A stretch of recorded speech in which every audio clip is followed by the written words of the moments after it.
Olá, meu nome é Marcos Puccini, sou diretor da Britec e vou conduzir mais um Britec Talks. Dessa vez vamos apenas gravar e vamos conversar um pouco sobre sistemas de risco e como os sistemas de risco funcionam em momentos de turbulência. Não sei se você já conhece o Britec Talks, mas ele é um canal de comunicação que temos com os nossos clientes e com o mercado para trazer novidades, conteúdos relevantes para o ecossistema de gestão de investimentos. São eventos de 30, 40 minutos, sempre usando o canal da internet. Geralmente ao vivo, mas dessa vez nós estamos gravando. Bom, nosso tema de hoje está ligado ao momento que estamos vivendo.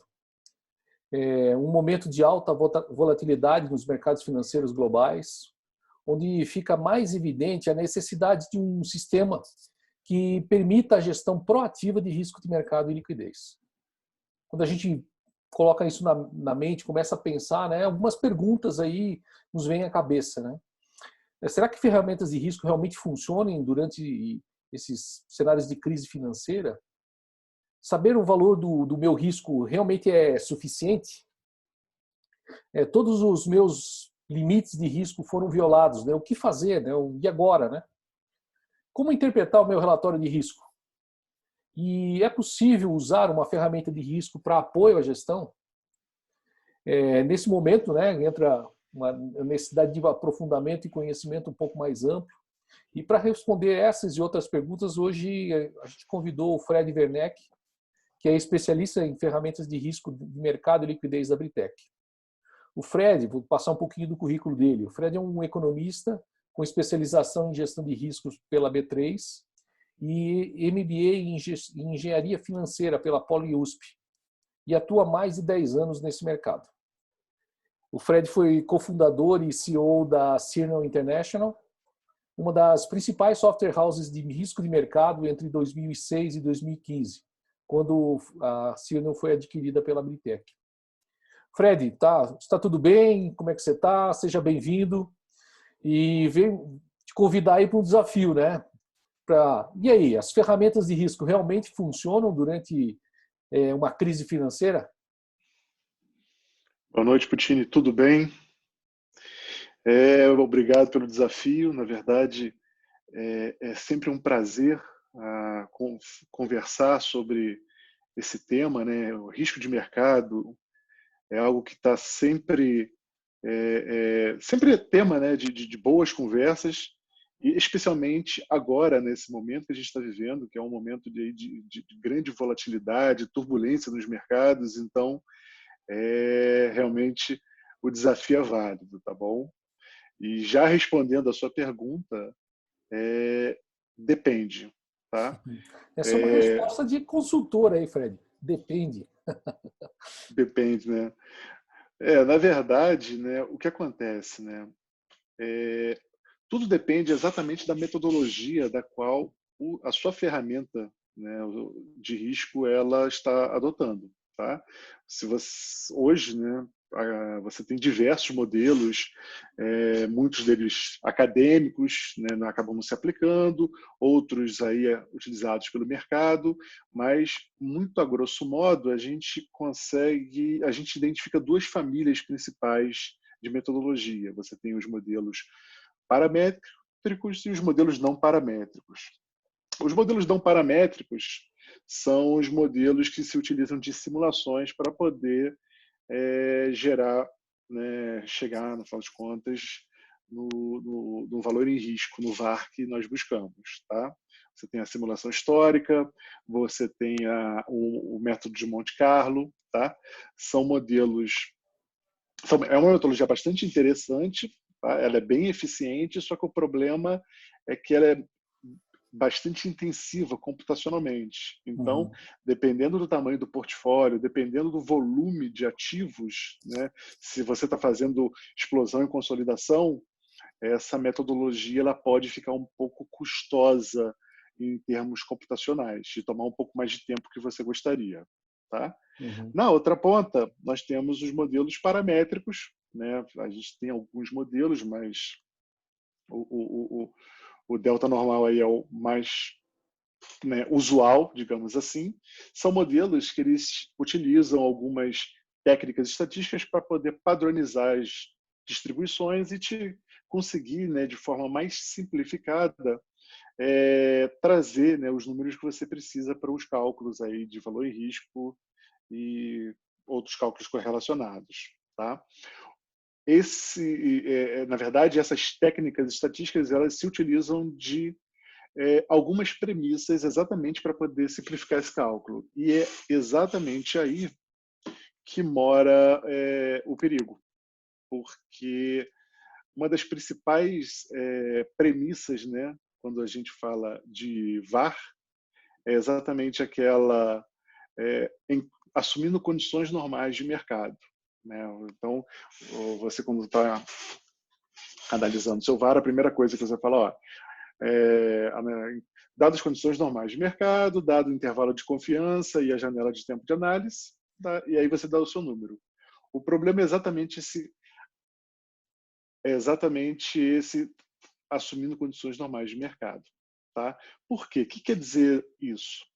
Quer dizer mantida as correlações, ou dado as correlações entre os ativos, tá? Correlação é a relação que um ativo tem com o outro, ou com índices, né, e outros fatores dos mercados financeiros. O grande problema é que a primeira coisa que acontece em um momento de turbulência, um momento de crise dos mercados financeiros, é que a correlação ela degenera. A primeira coisa degenera em um momento de crise, ou seja, você vai ver que ativos que antes se relacionavam de uma forma, agora se relacionam de uma forma completamente diferente, às vezes que não faz sentido algum, né? Variáveis que usualmente, né, empiricamente, né, andam por sentidos opostos, agora estão caminhando juntas, né?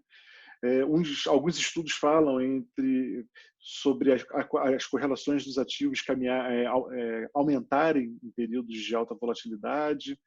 Então, na prática, você vê exatamente isso, né?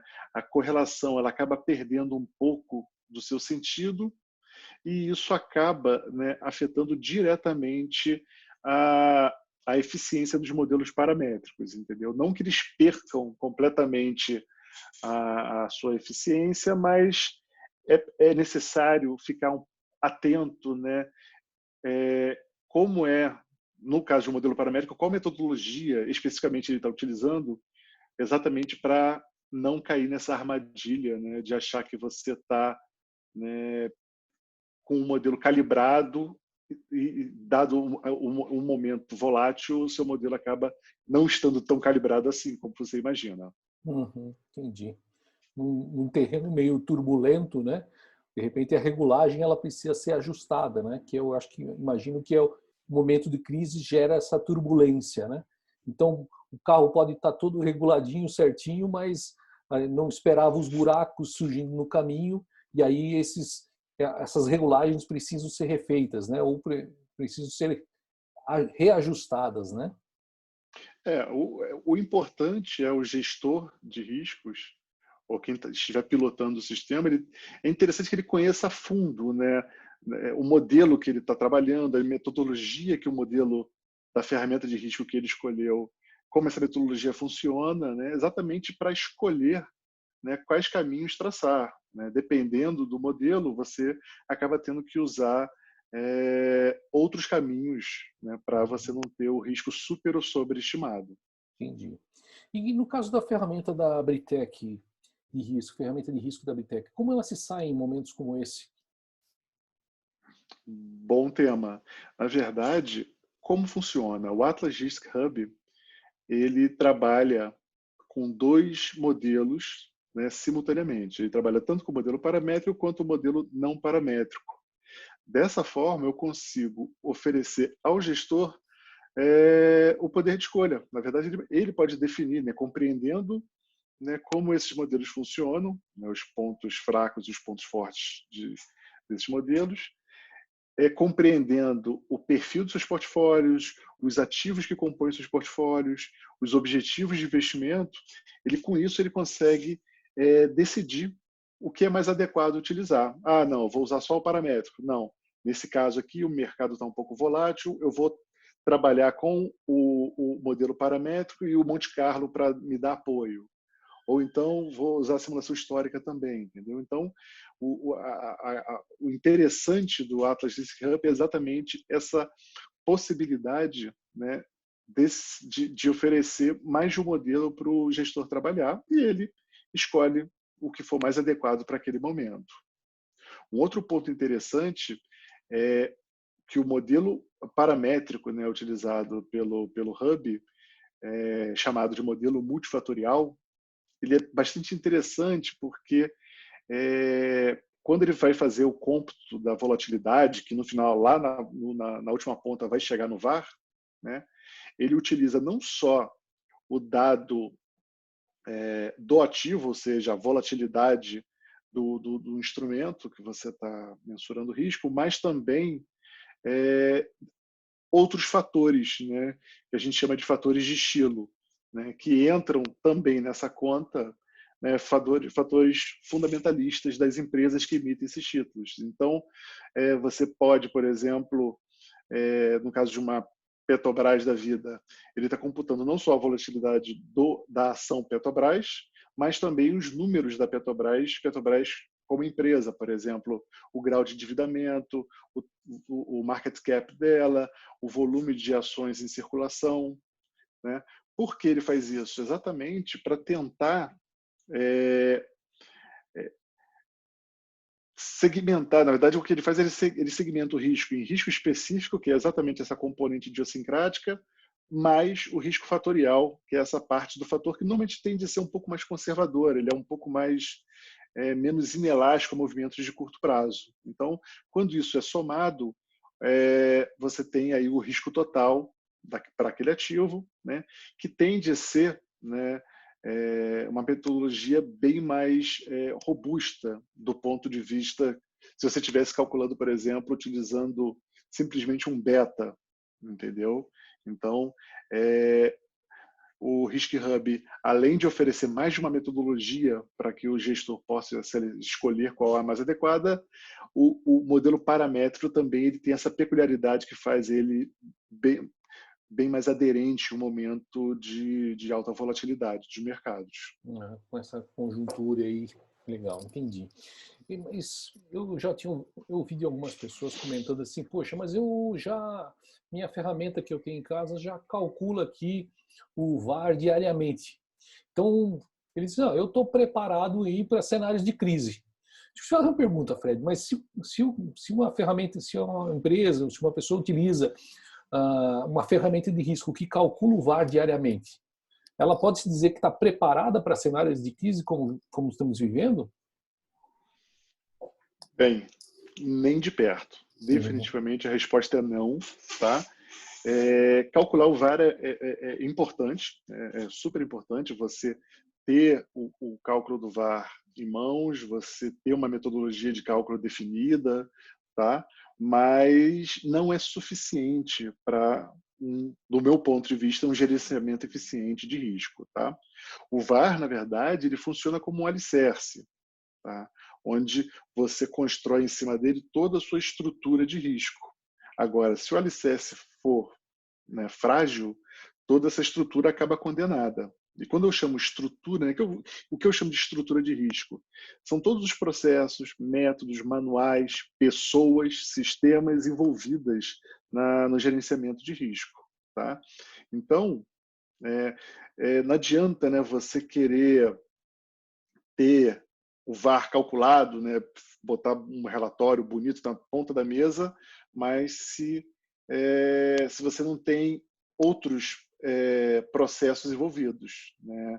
O mapa de pessoas, a equipe definida, o que fazer, o que não fazer, né? Tudo isso documentado, como a informação deve ser propagada para o restante da equipe, né? Não adianta você guardar, né, toda a informação para a equipe de risco, né? Ela vive aquilo o dia inteiro, né? É importante ter aquilo propagado para a instituição como um todo. Eu acho que próprios processos, né, quando estão descritos, quando essa estrutura está bem montada, né, as pessoas têm muito mais condições de reagir a cenários como esse, né? Eu acho que Perfeitamente. Acho que o O próprio manual, importante, isso, diga. eu acho que o importante é exatamente isso, né?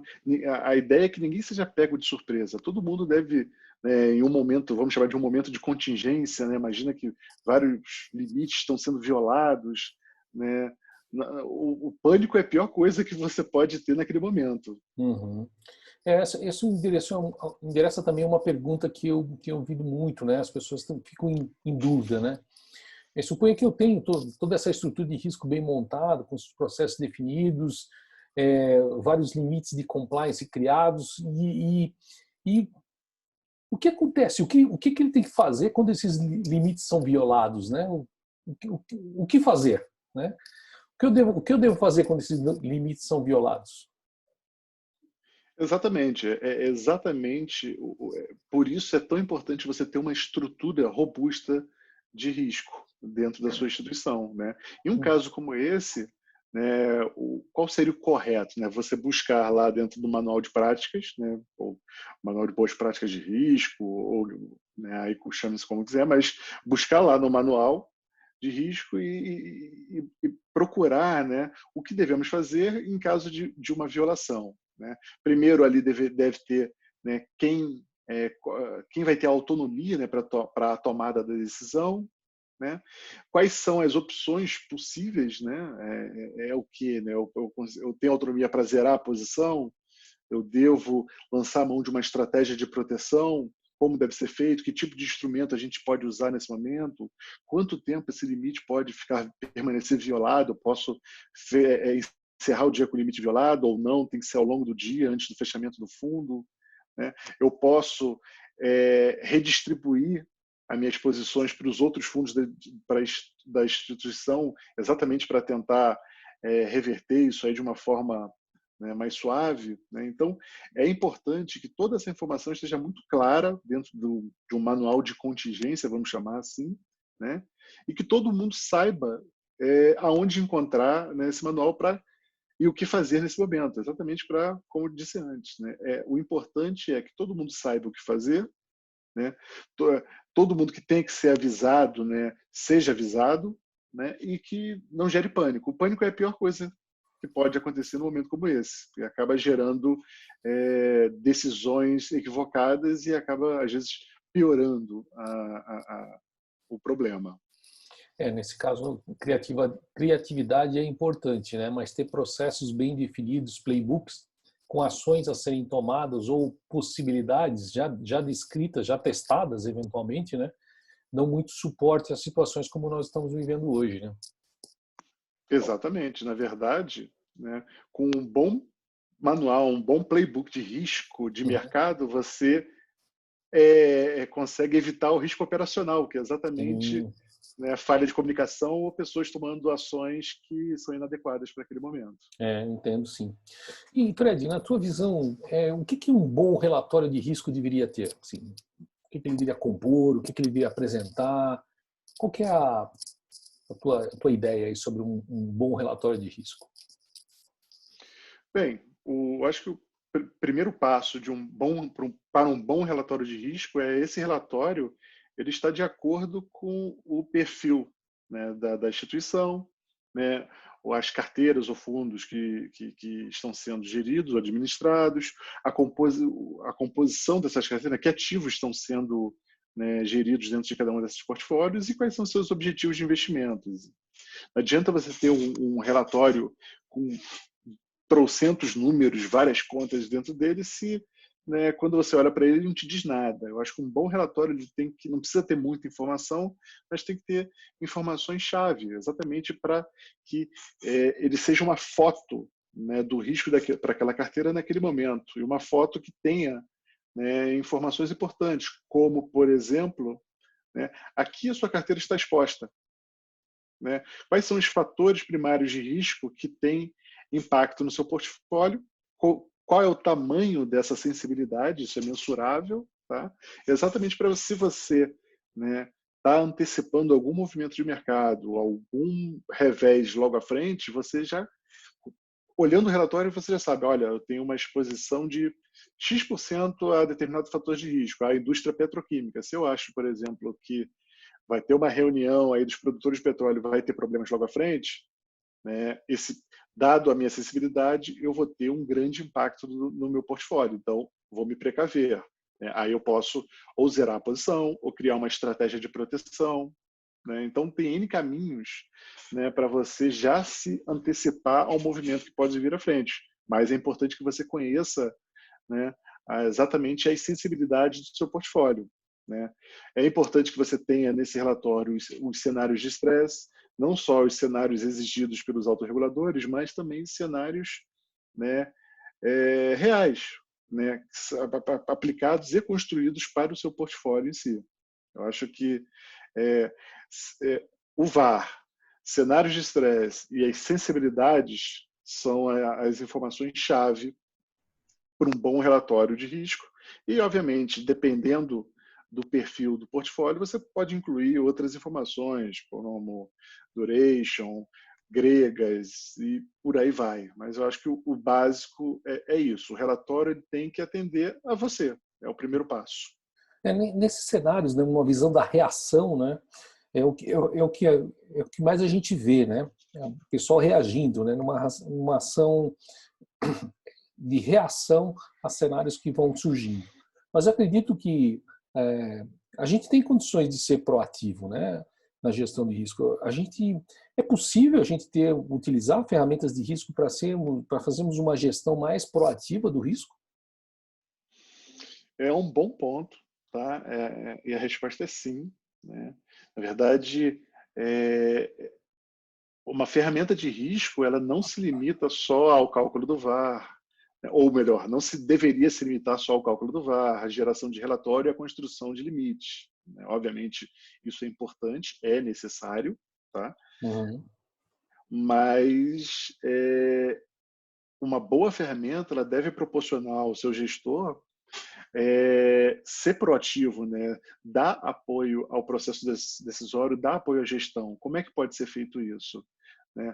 Usando, né, a ferramenta, os cenários de estresse para fazer exatamente essas simulações. Né? Por exemplo, olha, essa é a composição do meu portfólio. Tá? Vamos aqui testar algumas estratégias de proteção. Então, de antemão, ele já pode testar uma estratégia, ver como é que ficou o risco, se de fato a estratégia imunizou a posição ou o portfólio ou não. Tá? Pode entender se aquela estratégia, o risco está super ou super redeado, né? Fazer pequenos ajustes, rodar a simulação de novo, criar um cenário de estresse e aplicar na carteira para ver se aquela estratégia de proteção de fato é eficiente. Tá? Ou então, legal, né? É uma estratégia boa, tal. O que acontece se eu tivesse carregado essa posição desde o início do ano? Né? Teria sido bom, ruim? Como é que ficariam minhas exposições, o meu VAR?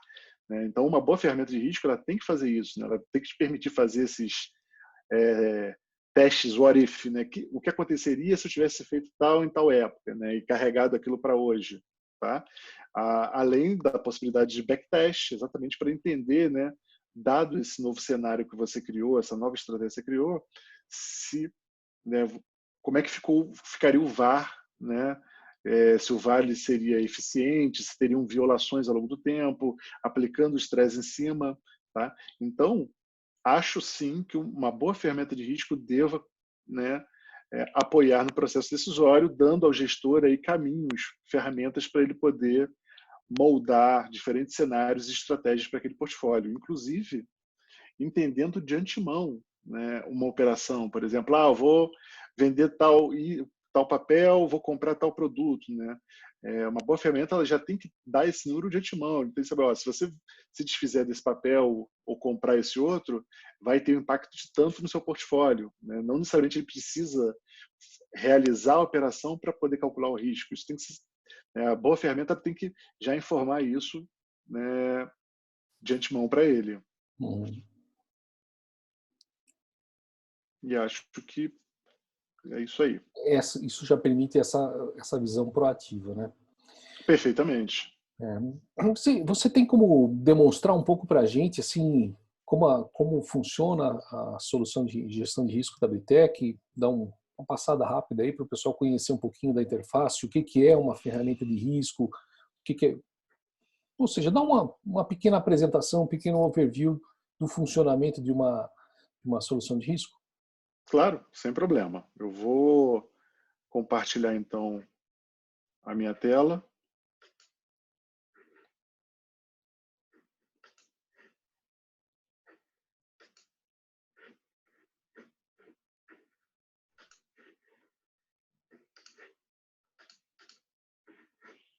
Deixa eu ver aqui. Perfeito. Você vê a minha tela? Perfeitamente. Maravilha. Então, essa é a interface da ferramenta de risco da Britec, chamada Atlas Risk Hub. Tá? Quando nós montamos essa ferramenta, Estou na tela uma de das login aí, Fred, é isso mesmo, né? isso. Quando Beleza. nós montamos essa ferramenta, a nossa preocupação era exatamente tornar o processo simples, né? Fazer algo o mais friendly possível, exatamente para desmistificar essa ideia, né, que existia no passado, e creio que até existe até hoje, né, que ferramenta de risco é algo complexo, algo difícil de utilizar, tem várias funções. A ideia aqui é keep it simple. Tá? Então, você loga na ferramenta, é uma ferramenta 100% web, tá? E é uma ferramenta que possui banco de dados, né? O que hoje é importante, né? Porque você acaba gastando o seu tempo com coisas importantes, como a tomada de decisão, a criação de estratégias, né? Não é interessante que você gaste seu tempo também abastecendo um sistema de risco, mapeando o fator, né? Inserindo séries de opção. Isso realmente não existe. Entendeu? Eu acho que a ideia aqui é exatamente: eu dou para você o carro com a chave na ignição e o motor ligado, e aí você pilota da forma que for mais conveniente para a sua instituição. Então, na interface, aqui no centro ficam os portfólios, carteiras, né, qualquer estrutura, né, combinação de ativos que você queira testar ou simular ou mensurar o risco. Aqui no alto ficam os relatórios que você já preparou. Eu estou usando o meu login da Academia Britec, que é exatamente onde eu apresento o produto e faço um treinamento sobre ele. Aqui são as empresas na qual você está conectado e as empresas disponíveis para conexão para fazer a explosão do portfólio ao nível do ativo. Tá? Selecionando um portfólio, nesse caso, uma carteirinha bem simples, você tem alguns níveis de informação. A informação do nível portfólio é a informação mais básica possível. Tanto que eu não falo nem de risco, aqui eu estou falando mais de exposição. Eu vou calcular o PL da posição, vou te dar o número de ativos, a moeda, qual benchmark. Aqui eu vou te dar um mapa de exposição por indústria e um mapa de exposição por classe de ativos. Ou seja, por exemplo, esse portfólio, 40% desse portfólio está exposto à indústria de finanças. Né? Ou seja, né, dependendo né, de como vai caminhar esse momento turbulento, você deve se preocupar ou não. Então, aqui é uma ideia de como estão minhas apostas. Né? E do lado de cá, grande parte do meu portfólio está exposto à renda variável. Se eu for em details, eu tenho informações básicas, né, dos ativos, né, que compõem esse portfólio, com algumas métricas, né, bem básicas. Né? Tenho o ticker, tenho o preço, tenho a exposição. Onde é que começa a ficar mais elaborada essa informação? Quando eu venho aqui na aba de risco. Aqui, de fato, eu tenho os cálculos, né, de uma ferramenta de risco, uma ferramenta completa de risco. Tá? Eu tenho o VAR. Esse VAR você pode escolher se você quer utilizar o modelo paramétrico, Monte Carlo ou a simulação histórica. Tá? Você tem a alavancagem da carteira, se o VAR é o VAR financeiro percentual. Nesse caso aqui, nesse portfólio aí com PL de 1 milhão e 600, eu tenho um VAR aí de 2,12, o que equivale aí a R$ 22.000 no dia. Tá? Do lado direito eu tenho os cenários de estresse, exatamente para fazer essa comparação, né? VAR de um lado e estresse do outro. Né? Aqui, para facilitar a vida, a gente está usando os cenários envelopes da B3. onde, o que ele está dizendo aqui? Ó, o pior cenário para esse portfólio é esse cenário envelope 1 da Bolsa, que você está perdendo 14,03% do seu PL. Tá? Então, o bacana é que aqui o próprio usuário ele pode criar os seus cenários de estresse customizados e aí ter sempre lado a lado, o VaR de um lado, o estresse do outro. Ao centro eu tenho aquele mapa de exposição por indústria e por classe de ativos, só que agora, além da exposição em verde, eu tenho a contribuição ao risco, ou seja, quanto que ficar exposto na indústria de finanças explica o risco total do meu portfólio. Nesse caso, essa sua exposição de 40% traz quase 50% do risco. Então, aqui dá a ideia exatamente de onde está o seu risco, né, como identificar o risco e o que fazer para mitigá-lo. Por exemplo, qual uma estratégia que eu poderia, por exemplo, neutralizar essa contribuição ao risco da indústria de finanças, entendeu? Então, as estratégias de proteção começam observando esse tipo de gráfico. Aqui embaixo eu tenho uma sensibilidade, tem sensibilidade, nesse caso essa carteira ela tem NTN-B, então tem sensibilidade a cupom de PCA e ao índice PCA diretamente. E aqui entra nas N formas de decompor essa informação. Tá? Aqui você vê que eu posso quebrar por estratégia, por fund level, por asset class, por indústria. É uma ferramenta que te dá inúmeras formas de decompor e entender, né, como trabalhar o seu risco e como melhor mitigá-lo. Tá? E, por fim, obviamente, eu tenho que ter a função de relatórios. Aqui eu já tenho alguns relatórios que a própria equipe de suporte Britec constrói e mantém para os usuários, né, no formato bem simplificado, sendo que o próprio usuário ele pode criar o seu relatório customizado. A ferramenta ela tem um add-in que liga no Excel, tá? Como se fosse aquele DDE da Bloomberg, e ele pode moldar os seus relatórios customizados, né, de forma a fazer algo mais customizado, algo que mais se adeque ao seu portfólio.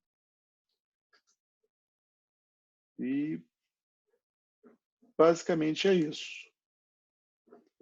Puccini, consegui sanar a sua curiosidade? Não, sim, deu para ter uma noção muito clara assim do que é ter uma ferramenta, né? Imagino você montar todas essas visões, ter essa flexibilidade sem ter um sistema, né? E imagina com a pressão grande do mercado oscilando, né? Essa turbulência, o que faz com que eventualmente sem ter uma ferramenta dessa intensifique ou potencialize eventuais erros. E eu acho que uma grande visão dentro de uma área de risco é ela ser um importante suporte à decisão de outras áreas da empresa, né? Eu acho que esse é o grande papel do gestor de risco, né? Não é, eu acho que tem uma visão, a proatividade para mim ela é muito importante, né? Tentar se antecipar, né? Se uma estratégia está acontecendo, se está como é que eu suporto com uma visão de risco? Olha, o cenário tal, existem essas possibilidades. Eu acho que isso é uma ferramenta de apoio extremamente importante à decisão. E eu, cliente de uma instituição que sei que tem uma boa solução de risco, também ficaria mais contente, né? Ficaria menos preocupado em cenários de turbulência como estamos vivendo hoje. Eu agradeço muito o teu tempo aí, Fred. Eu acho que foi muito esclarecedor, muitas das minhas dúvidas, algumas dessas perguntas é o que eu tenho ouvido aí, conversando com alguns clientes e alguns participantes do mercado. Para mim ficou muito claro, não sei se você quer dar um recado final aí. Eu acho que foi exatamente o que você falou, né? Ferramentas de risco, né? Elas são super importantes, né? Aliado a uma boa gestão, a um bom gerenciamento, uma boa organização, você consegue de fato criar algo aí que aí sim você pode estar preparado para um momento de turbulência. Obviamente, são momentos difíceis, mas nós estando preparados com as armas corretas, com o ferramental correto, dá para passar de uma forma não tão ruim. Muito obrigado aí pelo teu tempo, Fred. Eu acredito que as pessoas que estão assistindo esse vídeo, depois que a gente disponibilizar, vão ficar muito satisfeitos com as informações que foram compartilhadas. A todos que Maravilha, assistiram, Puccini. Obrigado aí. A todos que ouviram e participaram desse evento junto com a gente, muito obrigado pela participação de vocês. Estamos sempre abertos aí a sugestões e fiquem à vontade aí de entrar em contato com a Britec, que temos total prazer aí de sanar as suas dúvidas e ver como podemos apoiá-los em momentos como esse. Um abraço a todos e até o próximo evento. Boa noite. Boa noite.